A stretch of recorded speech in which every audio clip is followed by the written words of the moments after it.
Okay, it is not even late at night, and it is so dark right now. Like, fall hits like a train around here. Like, we went from air conditioning to I have 3 layers on in 2 days. It's crazy. But didn't really have anything to talk about. Then I had, I was on Facebook. There was like a, not clickbait exactly, but a lot of articles these days. I think it's just the evolving nature of media that it just kind of clickbait like. You know what I mean?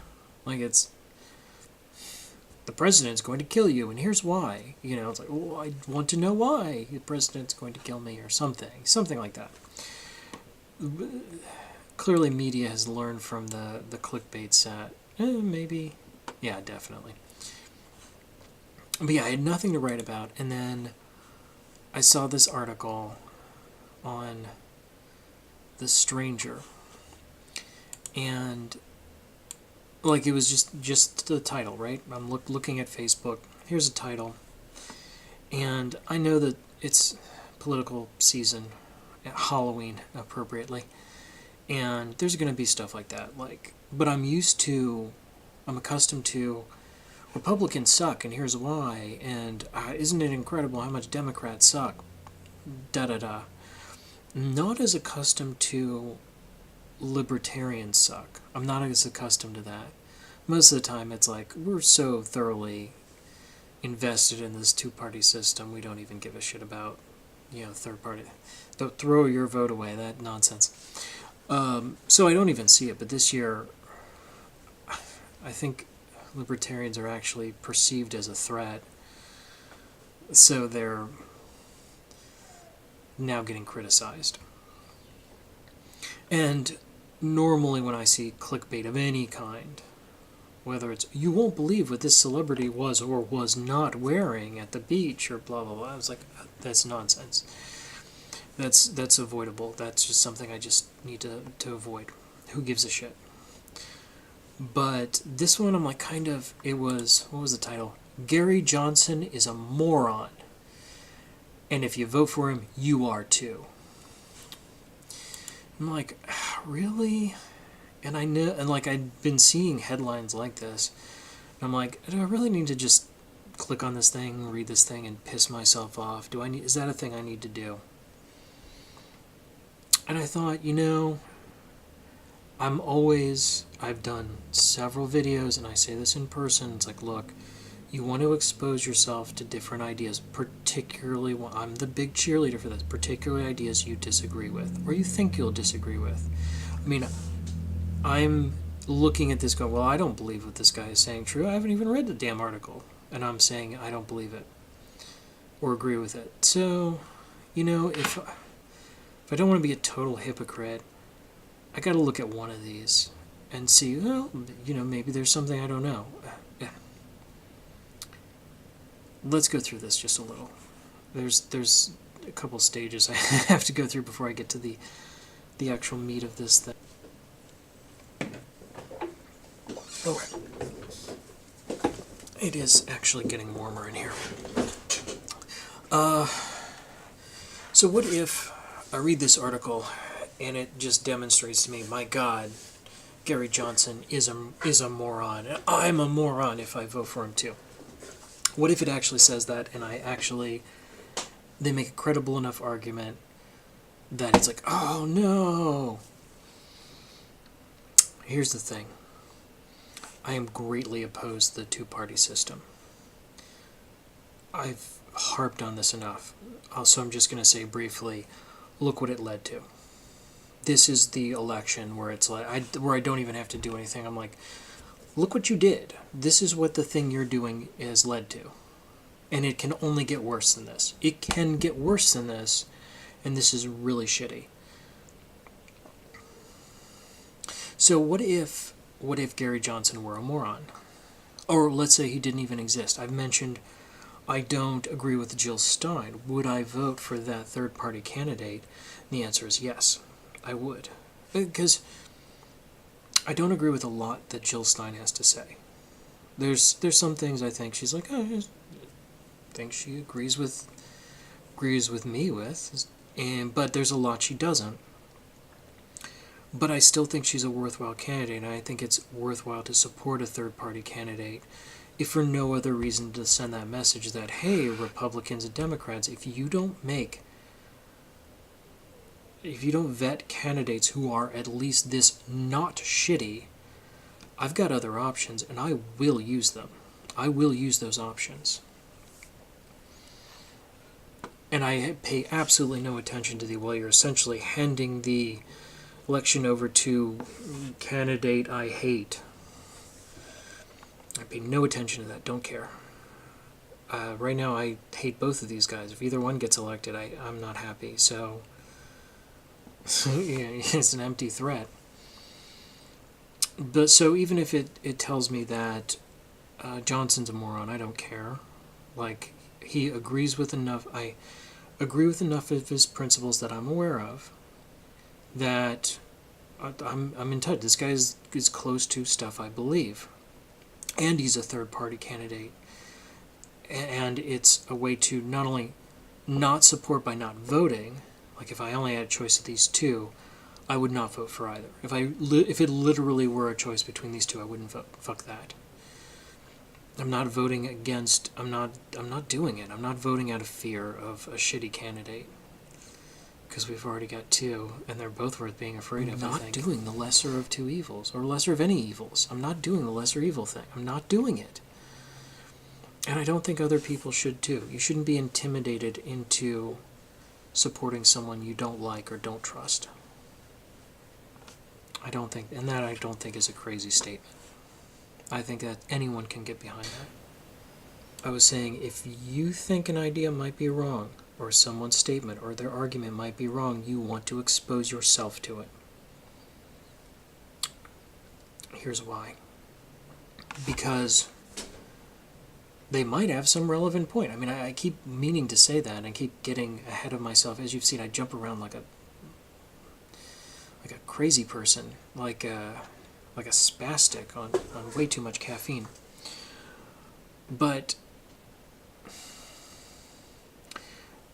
more than that, I mean, you might learn something you didn't know. In fact, you'll almost certainly learn something you didn't know. Now, that might just simply galvanize you into supporting your own opinion, like, oh, now I really am in support of this. Or you might learn something that you'll need to deal with, and that's important. So that's what I'm kind of just going through my head as I read the clickbaity. So anyway, so this is what's going through my head. Like, no, you know what? I'm going to read this, and I'm going to give it a fair shake. As it turns out, which wasn't a big problem. It's a short article. It's real short, actually. It's 1, 2, 3, 4, 5, 6, 7. It's like 8 paragraphs. Not even big paragraphs at that. So it's not even a very long article about how Gary Johnson's a moron, and if you vote for him, you are too. All right. This is by The Stranger at thestranger.com by Dan Savage. What happened was I read this article. I'm just not going to read it. I'm just going to kind of respond to it briefly. I'm looking at the article for notes. Big reveal. In fact, I'm going to save this up. And it's like, having kept that in mind, that I wanted to keep an open mind on this, and I did, to my credit. And I wanted to expose myself to an opinion I strongly disagree with. And I did. I read the entire article. It wasn't, with the last video I wanted to respond to a Huffington Post article, and it got so stupid I had to stop. This didn't do that. In all fairness, like I said, it's short. Here's the big reveal. Cats running around. I was just outside, and they're happy to see me, or something needs to be refilled. My own opinion about Gary Johnson was totally galvanized. I'm totally right. Dan Savage is an idiot. Dan Savage is a moron. He utterly failed to sway me in any way, shape, or form. I am so glad I read this article, because I felt proud of myself for giving him a chance. Gave him a chance. He didn't really do very well with it.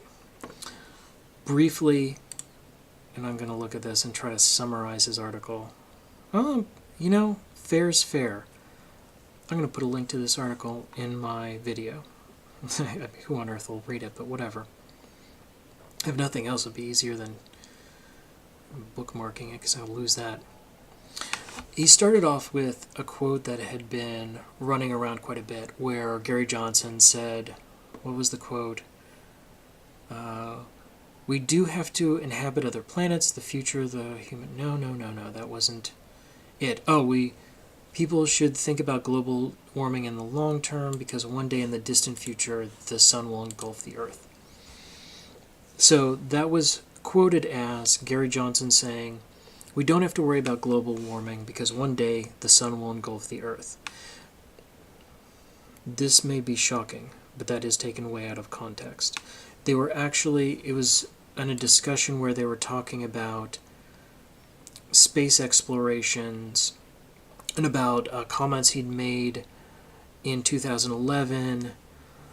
And, I mean, it was just out of context. He was talking about space exploration. It's like, look, one day the Earth will, in fact, be engulfed with the sun. That will happen. Will there still be humans? It's very, very, very different, distant future, whatever. But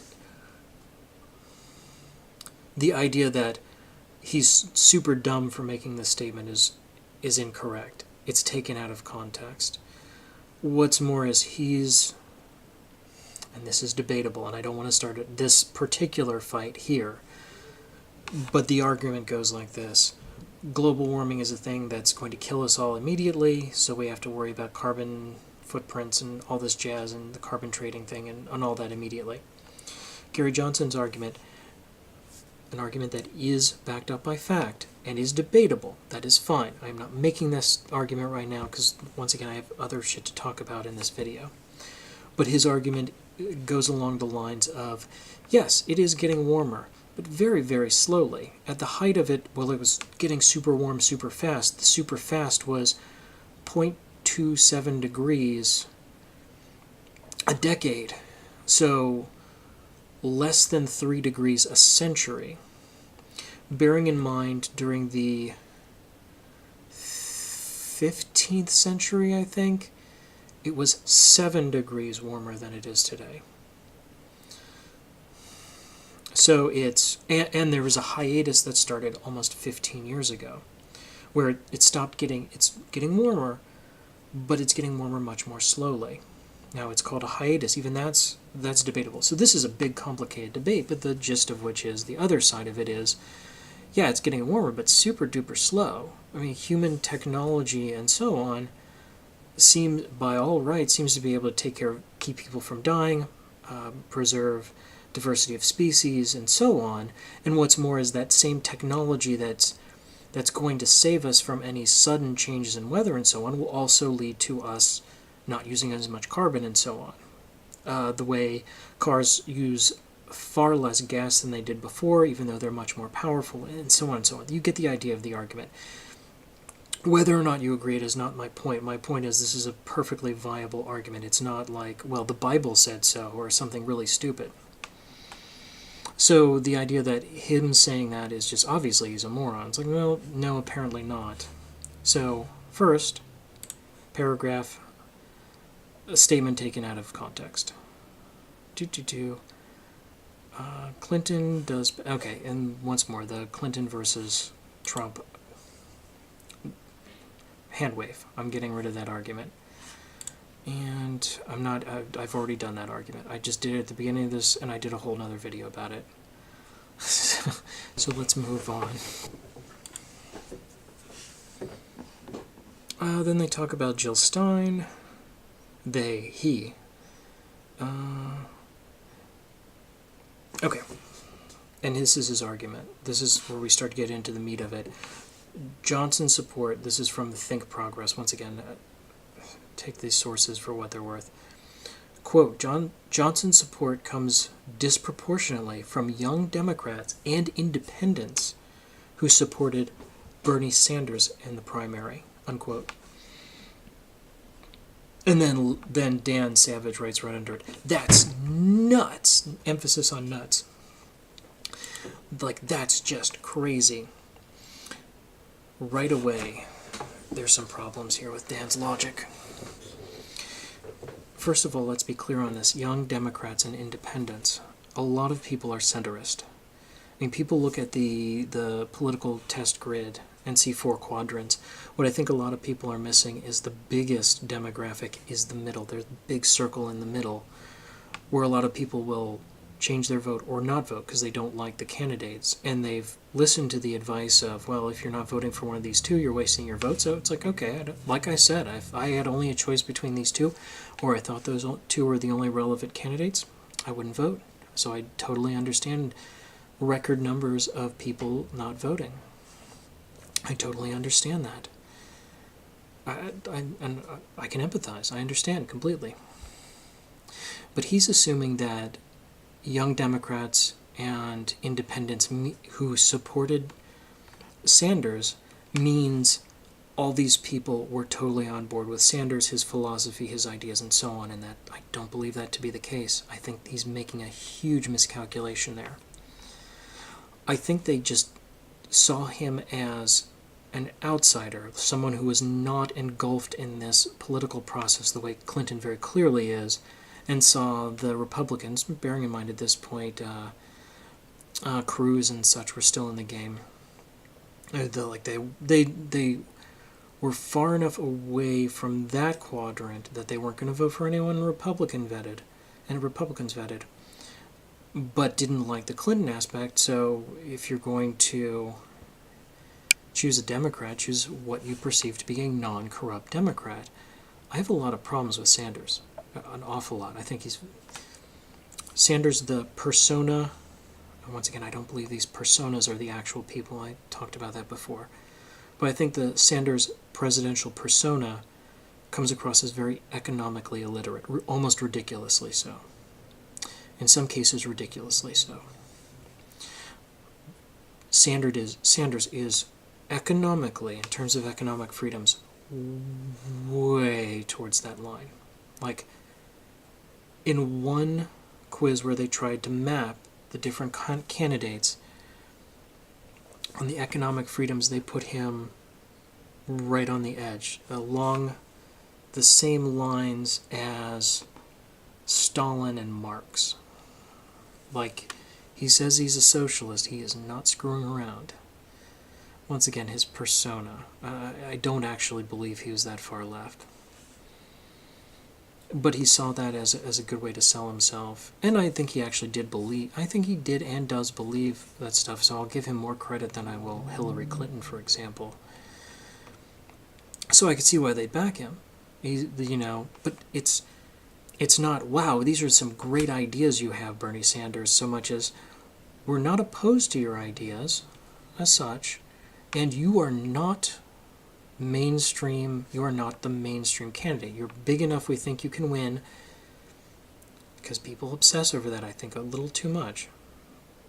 Way too much. And at the same time, you're definitely not the established. You're not one of the Clintons. You're not one of the families that always gets elected. I mean, Bush's, Clintons, and such. Oh my. So I think he's conflating Dan Savage in his article is immediately conflating them, like, oh, they must have all believed in Bernie Sanders stuff, and I don't think that's the case. I think a lot of them were much closer to moderates. And they just, for a number of different reasons, liked Sanders. But for the same reasons that they were willing to put up with Sanders, who I don't think they necessarily agree with, I think they're now moving over to Johnson, who's economically the exact opposite direction. Although I'd argue Johnson as a libertarian is a moderate libertarian. Like, he's not, dear God, Ron Paul is way further to the right-hand side as far as economic freedom. Ron Paul is almost up against the wall. Johnson isn't. He's more closer to the middle quadrant. An average libertarian as far as philosophy and policy and so forth.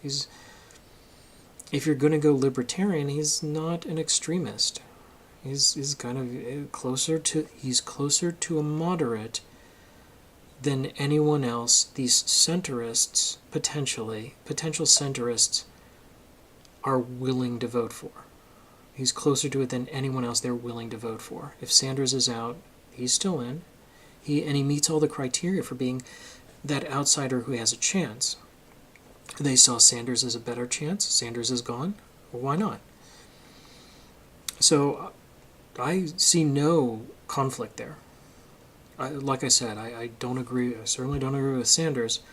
Certainly don't agree with a lot of Sanders supporters, but I could see it. I can see this. This guy, Dan Savage, writes this article, you must be a moron for voting for this guy. And he goes on, name an issue, quote, name an issue Sanders ran on: TPP, Citizens United, climate change, minimum wage, healthcare, free college tuition, and Johnson is the opposite. And they're right. He's right. He's right about that. That is factually correct. But, and going through this, he doesn't actually explain why Johnson's a moron. It's like, oh, you disagree with me on these, you must be a moron. And like I said, I don't care for that attitude of, well, you don't agree with, well, these are my opinions, and this is my take on these issues, so obviously I'm correct, and everyone who disagrees with me is blatantly wrong. I mean, if you said that seriously, is not a joke, but you actually said that out loud, everyone would think you're an asshole, because if you actually said that and meant it, you're an asshole. And yet people do this frequently. It's like, oh, you don't agree with me on these issues for these, so you're wrong and an idiot. Because I'm obviously right. I'm me. I know everything. I'm a writer for this web thing that you've never heard of before. So how could I be mistaken?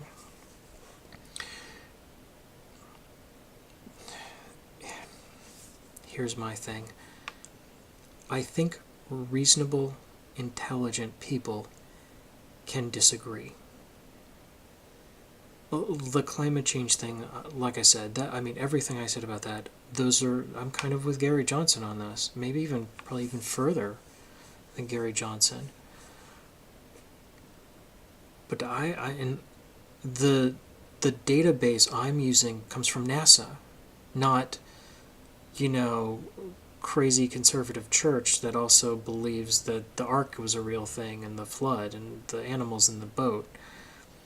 NASA. That's where, if you're wondering where my numbers came from on that I briefly described that I'd looked at, NASA. No one is omnipotent. No one can hold all of this information and judge on every single piece. We can grab what we can grab, and we rely on certain sources of information, certain people to collate and take in information. But because we listen to different people, and different people see different things, have different perceptions, and so on, we're going to come up with different takes on things. We're going to come to draw different conclusions. Different people are going to do that, and thus you have a difference of opinion. Things that are that should you'd think be factual, like the weather, like it's hotter or it's not, are more complex than that. And there are different sources of information, different ways of collating, and different ways of interpreting data on every single issue Dan just mentioned. Jumping into one of these, just very, very briefly, because I'm making videos too long, I want to go brief. Come on, pick one out at random. Citizens United. All right. The argument against Citizens United: corporations don't have rights. The argument for it: well, how could there be a reasonable... Corporations don't have rights. What's the argument against that, briefly? No, they don't. But individuals do not lose rights when they form a corporation. They don't. The corporation is just a conceptualization. It's an abstraction backed by fiscal law and business law. The construction itself shouldn't take away people's rights, and that's what was happening, and that's why I judged threw Citizens United out. The bipartisan campaign finance law thing, that's why it got thrown away. It was taking away people's freedom of speech because specifically they had formed a specific kind of corporation.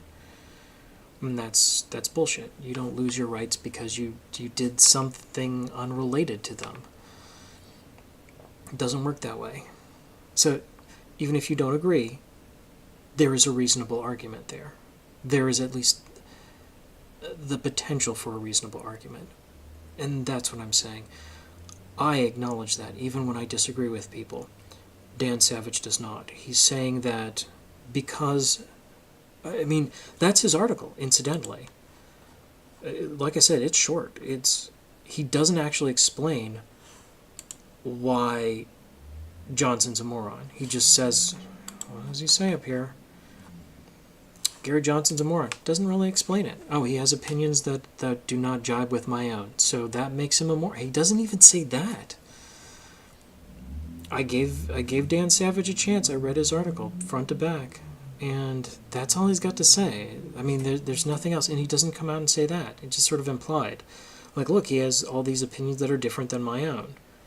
Well, specifically different than Sanders. Like, that's the criterion. Whatever. And then, if you vote for him, you are too.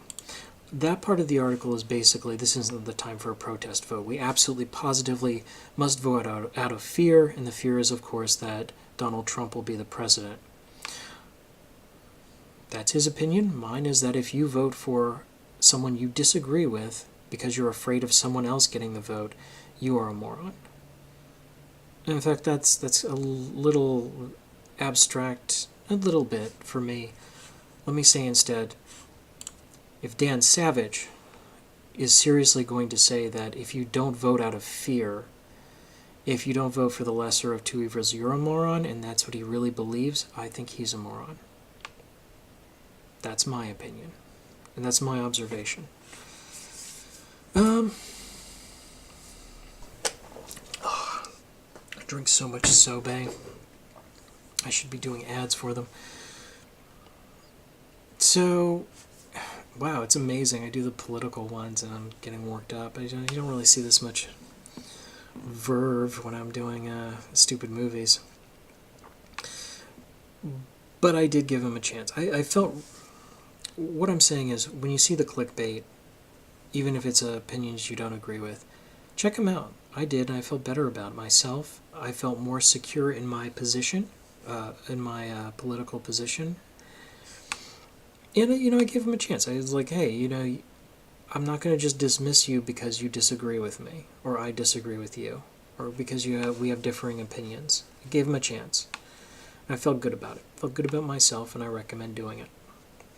If nothing else, you learn what the argument from the other side is, and you go, oh, okay, I know you're going to say this, so I'm going to articulate my counter-argument this way, and you'll have time to do it. It's good for a lot of reasons. Giving people a chance to speak is always good. That's all I have to say. I'm going to try to keep this brief. Like and subscribe if you like and we're willing to subscribe. That's me. I'm out.